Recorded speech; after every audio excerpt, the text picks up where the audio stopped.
Crypto के traders, crypto के दीवानों, एक और बार आप सभी का स्वागत है। जिन लोगों को नहीं पता, लास्ट वीडियो जाके चेकआउट कर लो। अपन ने क्रिप्टो की एक एक्सक्लूसिव सीरीज अपने चैनल पे आप सभी के लिए एक्सक्लूसिवली चालू करी है, जिसमें कि हम केवल क्रिप्टो के बारे में बात ही नहीं करेंगे, स्क्रीन पे भी आपको दिखाएंगे किस प्रकार से आप अपनी क्रिप्टो करियर का कमांड अपने हाथ में खुद ले सकते हो स्टेप बाय स्टेप। अगर आप उनमें से एक व्यक्ति हो जिसके अकाउंट में बहुत ज़्यादा कैपिटल नहीं हो, छोटे कैपिटल से कहीं ना कहीं क्रिप्टो ट्रेड करना चाहता है, अगर आप वो व्यक्ति हो जिसको ट्रेडिंग के बारे में, क्रिप्टो ट्रेडिंग के बारे में कुछ नहीं पता है, तो ये पर्टिकुलर सीरीज आप लोगों के लिए है। और बदले में फीस में मैं सिर्फ एक चीज़ मांगता हूँ, लाइक्स। सिंपल सी बात है, जितने ज़्यादा लाइक्स आएंगे और जितना ज़्यादा कमेंट्स में क्रिप्टो आएगा, उतने जल्दी हमारे नेक्स्ट वीडियो आएगा। यहाँ पर मैं बिगिनर टू एडवांस जाने वाला हूँ, और सबसे बढ़िया बात है ये हम कर रहे हैं in association with delta exchange, जिसका लिंक आपको डिस्क्रिप्शन में मिलेगा और मेरा कोड आपको डिस्प्ले हो रहा होगा स्क्रीन पे। जो लोग भी मेरा कोड यूज करके अकाउंट यहाँ पे खोलते हैं, उनको ट्रेडिंग फी पे 10% ऑफ तो मिलेगा ही, बट साथ में अप्रैल में हम एक क्रिप्टो कम्युनिटी के साथ आ रहे हैं। अगर आप लोग यहाँ पर अकाउंट खोलते हैं, प्रॉपर सारा कंप्लीट हो जाता है केवाईसी, और उसके बाद उसका स्क्रीनशॉट प्रॉपर लेके कि बॉस हमने यहाँ पर कैपिटल लगा लिया है, हम यहाँ पर ट्रेड शुरू कर रहे हैं, उसके बाद मेल करते हैं on the given email address, तो आप लोगों को फर्स्ट प्रायोरिटी पे एक्सेस मिलेगा। बाद में ये कम्युनिटी बाकियों के लिए पेड हो जाएगी, तो आप लोग डिस्क्रिप्शन में जाके लिंक जरूर चेकआउट कीजिएगा। सो आज हम समझने वाले हैं वो top 10 crypto currency pairs Bharat में, जिसमें कि आपको ट्रेड करना चाहिए और क्यों करना चाहिए वो भी बताऊंगा। और उसके बाद स्क्रीन पे जाके हम समझने की कोशिश करेंगे कि जो लास्ट क्रिप्टो ट्रेड लिया था जिसमें अपन को ऑलमोस्ट 15% का रिटर्न मिला था, उसके पीछे रहस्य क्या है। तो सबसे पहले तो क्विकली मैं आपको बता देता हूँ वो 10 क्रिप्टो पेयर्स जो कि आपको ट्रेड करने चाहिए, अगर आपको करना, और क्यों करना चाहिए वो भी। लेकिन उससे पहले ना मैं थोड़े से रिस्क बता देता हूँ। लास्ट वीडियो में ना थोड़े रिस्क हम बताना भूल गए हैं, तो ज़रूरी है कि रिस्क बता दी जाए। पहला रिस्क होता है कि वोलेटिलिटी। देखिए, समझना पड़ेगा कि रियल एस्टेट ले ले, गोल्ड ले ले, सिल्वर ले ले, इक्विटी ले ले, कुछ भी ले ले, सबसे ज़्यादा अगर वॉलेटाइल कोई एसेट है तो वो क्रिप्टो है। स्वाभाविक सी बात है, रिटर्न भी ज़्यादा चाहिए और वॉलेटिलिटी नहीं चाहिए, तो ऐसा तो हो नहीं सकता। देखिए, सबसे कम रिटर्न एज ऑफ नाउ कौन सा एसेट क्लास दे रहा है? आपका सेविंग्स डिपॉजिट 1.5-2%, 2.5% तक देता है। क्यों? क्योंकि उसमें वोलेटिलिटी नहीं है ना, सेविंग्स आ रहा है, बैंक में रुक रहा है, तो कहीं ना कहीं वोलेटिलिटी नहीं है। फिक्स डिपॉजिट उसके बाद सबसे लीज देता है। नेट इफेक्टिव 4.5-5% होता है अगर आप 30% के ऊपर के ब्रैकेट में जा रहे हो, 6.5 से 7% का रिटर्न दे रहा है। वहाँ पर भी वोलेटिलिटी है नहीं, कहीं ना कहीं एक कन्फर्मेशन रहता है कि ज़्यादा मूव नहीं करेगा फिक्स डिपॉजिट, तो कहीं ना कहीं आपको उस चीज़ का भी फायदा हो जाता है। तीसरा जो थोड़ा लेस, तो आप देख रहे होगे जितना वॉलेटाइल होता जाएगा, इक्विटीज़ क्योंकि वॉलेटाइल होते हैं इसलिए 12 से 15% का रिटर्न दे देते हैं। और जैसे कि हमने लास्ट वीडियो में बात करी है किस प्रकार से क्रिप्टोज ने, स्पेसिफिकली बिटकॉइन ने लास्ट 10 साल में नेट इफेक्टिव CAGR 50% का, अगर आप नेट ऑफ भी कर देंगे 30% का भी अगर दिया हुआ है, तो वो क्यों दिया है? क्योंकि ये वॉलेटाइल है, तो एक रिस्क होता है बॉस, अगर बिगिनर हो। इसलिए मैंने लास्ट वीडियो में कहा है 20% से ज़्यादा, 25% से ज़्यादा, 10 to 25% is the sweet spot, जिससे ज़्यादा आपको मार्जिन नहीं लेना है, क्योंकि अगर आप उससे ज़्यादा मार्जिन लोगे तो कहीं ना कहीं आपके लिए रिस्क हो जाता है। तो पहली चीज़ है वोलेटिलिटी का। दूसरा रिस्क क्या है? नॉलेज का गैप। जी हाँ दोस्तों, आपको समझना पड़ेगा, क्रिप्टो करेंसी तो 2008 से प्रचलित है। यूएस की अगर बात करें, बाकी कंट्रीज़ की बात करें, काफ़ी जगह पे तो ट्रांजैक्शंस के लिए भी इस्तेमाल किया जा रहा है, लेकिन भारत देश स्पेसिफिकली बात करें तो 2018 के बाद, 19 के बाद थोड़ा थोड़ा लोगों को पता लगा, एंड कोविड के लॉकडाउन के बाद 2020 के बाद लोगों में क्रेज आया है। वहीं पर हम इंडियन स्टॉक मार्केट की बात करें तो अर्ली 90s से लोग स्टडी कर रहे हैं, फंडामेंटल, टेक्निकल, ये सारी चीज़ें, तो कहीं ना कहीं एक नॉलेज गैप होता है। लेकिन पता है ब्यूटीफुल चीज़ क्या है, यहाँ पर वो ऑपरेटर ड्रिवन वाली एक्टिविटी इतनी ज़्यादा नहीं हो सकती है on standard pairs. Word standard pairs, जो कि तीसरे रिस्क को बताता है कि यहाँ पर काफ़ी सारे मीम कॉइन्स है, और मीम कॉइन्स तो अंधाधुन वॉलेटाइल हो सकते हैं। देखिए, जितना ज़्यादा वो पैसा बना सकते हैं उतना ज़्यादा गिरा भी सकते हैं। आपको याद होगा, आज से कुछ साल पहले, कमेंट्स में गेस कीजिए कौन से कॉइन की मैं बात कर रहा हूँ। एक कॉइन था जो रातों रात 98% लटक गया, उसमें लॉस हो गया बहुत सारे लोगों का। कौन सा कॉइन है आप सभी को पता है। तो इस तरह के रिस्क थोड़े बहुत लोगों को हो जाते हैं, जिसके चक्कर में लोगों का विश्वास थोड़ा सा डगमगा जाता है। तो इट्स वेरी इंपॉर्टेंट कि आप लोगों को ये समझ में आए कि इस तरह के रिस्क भी हो सकते हैं। एंड फाइनल रिस्क जो ये होता है, लेवरेज इसमें अच्छा खासा देते हैं। इसका मतलब ये नहीं है just because somebody is giving you a 200x leverage कि आप पूरा का पूरा लो, 100x लो, 50x लो, 25x लो, 10% का लो, 10 टाइम्स लो। क्यों? क्योंकि इसको चीज़ को समझो कि बहुत सारे लोगों का हाथ जमा नहीं रहता है। ये एक बहुत बढ़िया विकल्प है उन लोगों के लिए जिनको टेक्निकल्स आते हैं, चार्ट्स देखना आता है, लेकिन समझ में नहीं आ रहा है कि हम एट द एंड पैसे कैसे बनाएं, उनके लिए बहुत बढ़िया विकल्प है। तो उनके लिए तो ये तो कुछ रिस्क थे, लेकिन जैसे कि मैंने आपको बताया कि मैं आपको बताने वाला हूँ वो 10 सॉलिड क्रिप्टो करेंसीज जिसपे कि आपको भारत में अगर आप ट्रेड करना चाहते हो तो इनमें ही आपको ट्रेड करना है। तो पहला, नो वंडर, इज बिटकॉइन। जी हाँ, बिटकॉइन, BTC USD की अगर मैं बात करूं या बिटकॉइन की बात करूं, क्योंकि इसको डिजिटल गोल्ड भी कहा जाता है, सबसे पुराना भी है, डिमांड सप्लाई इसकी सेट है, कहीं ना कहीं बहुत ज़्यादा ट्रांजैक्शंस में भी यूज़ करने लगे गए हैं, काफ़ी नेशंस भी इसको अडॉप्ट कर चुके हैं। कौन से नेशन से कमेंट्स में ज़रूर बताइए। और कहीं ना कहीं सबसे पुराना है तो लोगों का ट्रस्ट थोड़ा ज़्यादा रहता है। और इसी के साथ इसके भाई या बहन कुछ भी बोलो, इथेरियम की यूटिलिटी भी रहती है, ईथर यूज़ होता है, और कहीं ना कहीं Ethereum is the next big coin जिसको सबसे ज़्यादा लोग इस्तेमाल करते हैं। इथेरियम की अगर मैं और एक इंटरेस्टिंग बात करूँ तो 2024 में जब इथेरियम के ETFs आ गए तो इसने इसकी प्रोबेबिलिटी, वॉल्यूम्स, ये सारी चीज़ें और ज़्यादा बढ़ा दी थी। तो दैट इज़ अनदर वन। तीसरा, सोलाना, डेफी या फिर NFT के प्रोजेक्ट्स की अगर हम बात करें तो सोलाना का यहाँ पर बहुत बड़ा योगदान रहा है। तो सोलाना एज अ कॉइन भी काफ़ी ज़्यादा अच्छा है, स्पेसिफिकली ट्रेडर्स का फेवरेट होते हैं ये टॉप 3। इसके अलावा भी अगर मैं बात करूँ तो बिनांस कॉइन, जिसको BNB भी कहते हैं, उसके बाद कार्डोनो हो गया, क्योंकि कार्डानो को ब्लॉकचेन में काफ़ी ज़्यादा एक्सटेंसिवली यूज़ किया जाता है, तो Cardano is also a very good coin.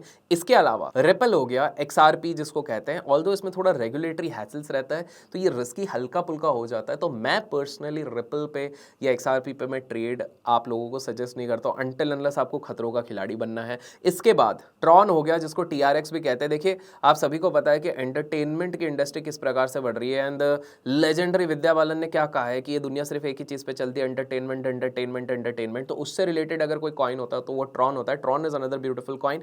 Next one is polygon, वो भी डेफी और NFT के लिए यूज किया जाता है, तो दैट इज अनदर वन जिसको आपने देखा होगा 2020 में इसको कुछ ज़्यादा ही अंधा वाला क्रेज था। सो पॉलीगॉन हो गया। And finally Dogecoin. जी हाँ, ये एक थोड़ा मीम कॉइन होता है, लेकिन कहीं ना कहीं लोगों का पार्टिसिपेशन इसमें बहुत तगड़ा वाला रहता है, तो ये एक और रहता है। तो ये तो वो कॉइन्स थे जिसमें आपको ट्रेड करना चाहिए। लेकिन अब जैसे कि मैंने आपको कहा था कि भाई यहाँ पर प्रैक्टिकल चीज़ें भी होने वाली है, तो अब हम सीधे स्क्रीन पर चलेंगे और स्क्रीन पर जाकर समझने की कोशिश करेंगे कि हमें आखिरकार इन पर ट्रेड कैसे करना है, और इसके लिए हम सहारा लेंगे डेल्टा एक्सचेंज का। तो हम अब आ जाते हैं स्क्रीन पे, और स्क्रीन पे अगर आपने लास्ट पार्ट देखा होगा, नहीं देखा तो जाके चेकआउट कर लो, वहाँ पर एक बेसिक इंट्रोडक्शन था। तो हमने वहाँ पर बताया था क्यों हमने एक पर्टिकुलर टाइप ऑफ ट्रेड लिया है। तो आज हम उसको समझने की कोशिश करने के प्रयत्न करने वाले हैं। तो आपको दिख सकता होगा, लास्ट टाइम भी बात करी थी 226 लॉट, एंट्री प्राइस 141.3। आप बोल रहे हो यार मार्केट प्राइस 2.8 है तो आपको 15% का प्रॉफिट कैसे हो रहा है, क्योंकि 141 की एंट्री प्राइस है, 2.9 का आपका अभी का प्राइस है। आप लॉजिक सोचो, 141 की एंट्री प्राइस है और करंट प्राइस 2.9 है, तो फायदा कैसा है? फायदा तो एक ही तरीके से हो सकता है ना, अगर सेल किया। तो आप इधर समझिए हमने क्या किया है। बिटकॉइन 95,200 के पुट, P मतलब पुट, इधर S लिखा हुआ है, S मतलब सेल किया हुआ है हमने 95,200 का। और ये यहाँ पर आपको एक्सपायरी दिख रही होगी 9 फरवरी 2025। एंड एज ऑफ नाउ जब मैं रिकॉर्ड कर रहा हूँ ये वही डेट है। ऑल्दो ये रिलीज आज नहीं होने वाला, ये 3-4 दिन बाद होने वाला है, लेकिन आपको यहाँ पर सारी चीज़ें मैं ट्रांसपेरेंटली बताने की कोशिश कर रहा हूँ। तो यहाँ पर कहीं ना कहीं हमने 141.3 पे इसको सेल किया, 2.9 चल रहा है, 30.8 USD। और यहाँ पर इसलिए कैपिटल आपको बढ़ते हुए दिख रहा है, जो कि ऑलमोस्ट INR में देखो तो 22.72 हो रहा है, और डॉलर के हिसाब से 267.22 हो रहा है। क्या लॉजिक है, क्या है, वो सारी चीज़ें हम धीरे धीरे करके समझने की कोशिश करेंगे। लेकिन कुछ लोग बोलेंगे कि भाई इससे पहले तुमने क्या पता 10-20 और ट्रेड कर लिए होंगे। तो मैं ट्रांसपेरेंसी के लिहाज से आप लोगों को एक चीज़ दिखाता हूँ। मैं जब इस पर क्लिक करता हूँ तो यहाँ पर आप लोगों को दिख रहा होगा कि मैंने ना कोई टॉपअप किया है, ना कोई चीज़ करा है, लेकिन हाँ मैंने लेवरेज लिया हुआ है 78.24x। अब आप लोग बोलोगे क्या हम भी इतना लेवरेज ले लें? अगर लास्ट वीडियो भी देखेंगे, इस वीडियो में भी देखेंगे, तो मैंने क्या कहा है, if you are a beginner 10 से 25% एट मैक्स, इससे ज़्यादा का लेवरेज आप लोगों को कतई नहीं लेना, बिल्कुल नहीं लेना, बिल्कुल भी नहीं लेना है, बिकॉज वो आप लोगों के लिए रिस्की होगा। लेकिन लेकिन लेकिन मैं आप लोगों को लेके चलता हूँ एक बड़ी इंटरेस्टिंग चीज़ पे, और वो है हम जाएंगे हमारे PNL के एनालिटिक्स पे। अब PNL एनालिटिक्स अचानक से क्या हो गया भैया, इधर से उछल गया, क्योंकि आप देखोगे हमारा बेस कैपिटल था 18.5,000, कितना था? 18.5। ये 8 फरवरी के सुबह 6 बजे 18,500 रुपये इस अकाउंट में थे, और हल्लू ये पहले बने 19.17 के, फिर उसके बाद 20.29 के, उसके बाद 20.8 के, और उसके बाद अभी बन रहा है 21.45 के। मैं इस पूरे सीरीज में ना थोड़ी ट्रांसपेरेंसी रखना चाहूँगा। जितना भी बने, ये हो सकता है ज़ीरो भी हो जाए, ज़ीरो होगा तो हम वापस इस पर अपलोड करने की कोशिश करेंगे, हम वापस पैसा डालेंगे इस पर, वापस 18,500 डालने की कोशिश करेंगे या 20,000 डालने की कोशिश करेंगे। लेकिन यहाँ पर हम वो ट्रांसपेरेंसी रखने की कोशिश करेंगे ताकि आप लोगों को एक समझ में आए कि क्या कंसिस्टेंटली क्रिप्टो में पैसे बन भी सकते हैं, बिटकॉइन बन सकते हैं। तो this is another beautiful feature of delta exchange जो आपको बता रहा है। कमेंट्स में पहले फटाफट परसेंटेज में कैलकुलेट करो। ये दिखा रहा है कि भाई अनरियलाइज मेरा 2.62 है। अगर मान के चलते हैं 18.5 से लेके मैं 21.45 आ गया और अनरियलाइज 22.72 तक पहुंचा रहा है। देखिए ये पूरा अपडेट करता रहता है बैलेंस। जैसे जैसा मेरा प्रॉफिट बढ़ेगा वो ऊपर जाएगा, जैसे जैसे कम होगा मेरा बैलेंस कम होता जाएगा रियल टाइम पे। तो देखिए अभी तो मैं बता दूंगा क्यों मेरे को ऑलमोस्ट 100% है कि मेरे को उसमें प्रॉफिट होगा। 100% ऐसी कोई चीज़ नहीं होती, लेकिन मेरे को कॉन्फिडेंस है इसमें मेरे को पूरा प्रीमियम मिलेगा। क्यों?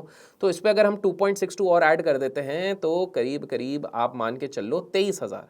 तो 18,500, 18,500 से 23,000 हो गया। कितना परसेंटेज? 24 आवर्स में हो गया। आप लोग पहले तो वो काउंट कर लो। दूसरी बात है, अगर मैं यहाँ पर देखता हूँ कि भाई साहब यहाँ पर सीन मैंने क्या लिया था, मैंने 771 का रियलाइज प्रॉफिट किया हुआ है, ट्रेड एक ही लिया है, विन रेट अभी तक 100% किसी का होता नहीं है, हमें भी पता आगे चल के ये थोड़ा ऊपर नीचे होगा। और मैंने सिर्फ ऑप्शंस लिया, मैं फ्यूचर्स भी आपको बताऊंगा, वो बिल्कुल आपको दिखेगा। और यहाँ पर आपको दिख रहा है कि वॉल्यूम ट्रेडेड है।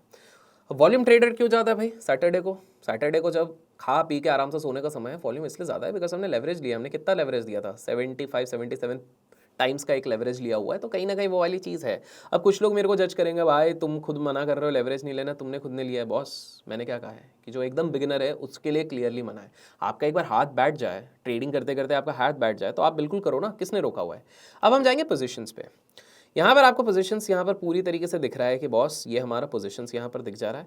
इसके अलावा मैं अब आप लोगों को एक और इंटरेस्टिंग चीज़ दिखाता हूँ। सो यहाँ पर जब आप ऑप्शंस में नीचे पूरे आ जाते हो, यहाँ पर आपको दिख रहा होगा ये अपना पोजीशन चल रहा है। पोजीशंस में भी देख सकते हो। यहाँ पर अपन ऑर्डर हिस्ट्री में जाके देखते हैं। मैं हर ऑर्डर को 2 से 3 बार में स्प्लिट करके मानने की कोशिश करता हूँ। तो यहाँ पर आप लोगों को दिख रहा होगा कि ये जो फिलहाल ऑर्डर चल रहा है, इसमें मैंने पहला सेल मारा था 168 लॉट्स को मारा था 140 पे, और बाकी 58 मारा था मैंने 145 पे।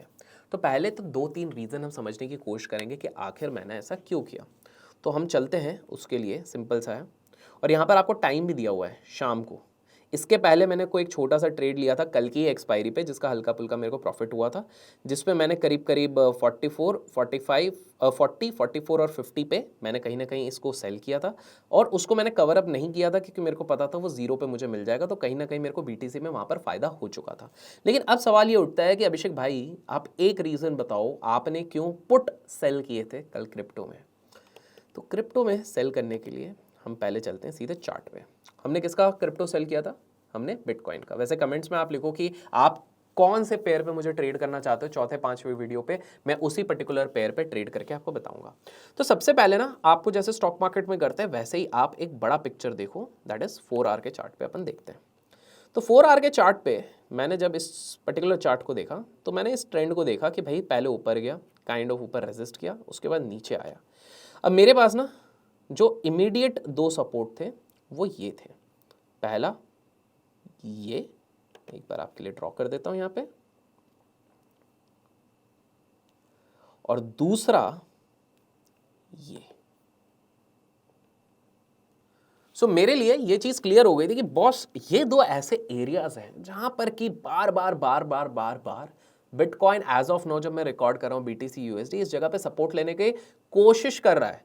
तो जब तक ये कोशिश करेगा there is a high possibility यहाँ पर सपोर्ट रखेगा, और सपोर्ट जब तक रहेगा तब तक इसके नीचे जाने की संभावनाएं कम थी। तो हमारे लिए क्या हो रहा था? हमारे लिए एक सिंपल सी चीज़ थी कि मैं जब ये ट्रेड ले रहा था तो मैंने एक चीज़ देखी कि कुछ भी कर लो ये करीब करीब 96,500, 96,600, 95,500, 95 ये कहीं ना कहीं 95,500, 95,600 और 94,300 के इर्द गिर्द घूमने की कोशिश कर रहा है। That's the max. ये वाला जो एरिया देख रहे हैं that's the max damage it can do. तो मेरे लिए पहली बात क्या हो गया? पहली बात तो ये हो गया कि भैया 94,500 से लेके 600 के बीच में मेरे लिए एक technically kind of stop loss तो बन जा रहा था कि चलो ठीक है ये अपना स्टॉप लॉस है। इसके अलावा मैंने पोजीशन जैसे आपको कहा कि मैंने देखा कि बॉस ये बार बार सपोर्ट कर रहा है, तो मैं चले गया एक छोटे टाइम फ्रेम पे। छोटे टाइम फ्रेम पे जब मैंने इसको जाके देखने की कोशिश करी अलॉन्ग विथ वॉल्यूम्स, देखिए हमेशा याद रखें volumes are the deciding factor in any trade. Although आप लोग क्रिप्टो एंथुजियास्ट हो, आप इसको क्रिप्टो की नज़र से देख रहे हो, लेकिन मैं कहूँगा कमोडिटी हो, इक्विटी हो, हर जगह पे फ्यूचर्स हो, ऑप्शन हो, वॉल्यूम बहुत क्रूशियल रोल प्ले करता है बॉस। तो यहाँ पर जब मैं देख रहा था कि यार वॉल्यूम के बेसिस पे भी आप देखो, अब खुद इस चीज़ को अगर आप मार्क करोगे कितने बार ये इसी एरिया पे सपोर्ट लेने की कोशिश कर रहा है। जैसे मैंने अपना फ्रेम छोटा करा है तो आपको दिख रहा होगा कि यार बॉस ये तो बार बार एक ही एरिया पे सपोर्ट लेने की कोशिश कर रहा है। मैं अगर इसको श्रिंक भी करता हूँ, इधर सपोर्ट लिया, इधर सपोर्ट लिया, इधर सपोर्ट लिया, इधर सपोर्ट लिया, एंड लास्ट बाउंस बैक भी इधर से ही हुआ है। मल्टीपल टाइम्स जब ये सपोर्ट पे एक तरीके से टिकने की कोशिश कर रहा था तो मेरे को कहीं ना कहीं एक कन्विक्शन आया कि यार बॉस इतने बार ये सपोर्ट ले रहा है, इसका मतलब there is a high possibility कि ये इस चीज़ को बिल्कुल रखेगा, कहीं ना कहीं इसको रिस्पेक्ट करेगा।